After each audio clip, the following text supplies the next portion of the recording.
ভিডিওটির শুরু হয় একটি অদ্ভুত পানির কূপকে দেখিয়ে। এই কূপের ভিতরে যখনই কোনো জীবন্ত প্রাণীকে ফেলা হতো তখনই তার বিনিময়ে কূপের ভিতর থেকে একটি সুন্দরী মেয়ে বেরিয়ে আসতো। এই গ্রামের পুরুষেরা কূপটির ভিতরে তাদের কোনো পোষা প্রাণীকে ফেলতো, যার কারণে কূপটির ভিতর থেকে যেই মেয়েটি বেরিয়ে আসতো তাকেই তারা বিয়ে করত। তবে শর্ত হলো তারা যেই প্রাণীটাকে কূপের ভিতরে ফেলবে সেই প্রাণীটাকে অবশ্যই দামি হতে হবে, কেননা প্রাণীটি যতই দামি হবে কূপের ভিতর থেকে বেরিয়ে আসা মেয়েটি ততই সুন্দরী হবে। এই গ্রামের প্রত্যেক পুরুষেরা এই জাদুর কূপের সাহায্যে বিয়ে করে। এরপরে সিনটি শিফট হয় এবং আমরা রহিম নামক একজন ছেলেকে দেখতে পাই। এই ছেলেটি তাদের বাসায় থাকা একটি ছোট শূকরের বাচ্চাকে ধরছিল, কিন্তু সেখানে তার বাবা চলে আসে এবং তাকে প্রশ্ন করে, আরে রহিম, তুই শূকরের বাচ্চাকে ধরছিস কেন?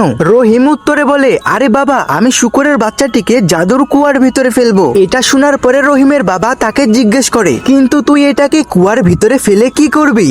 রহিম উত্তরে বলে, আরে বাবা, তুমি বুঝার চেষ্টা করো, আজকাল আমাকে একা ঘুমাতে খুবই ভয় লাগছে, যার কারণে আমি কোনো মেয়ের সাথে ঘুমাতে চাই। कुछ समझे दया इसका मतलब है।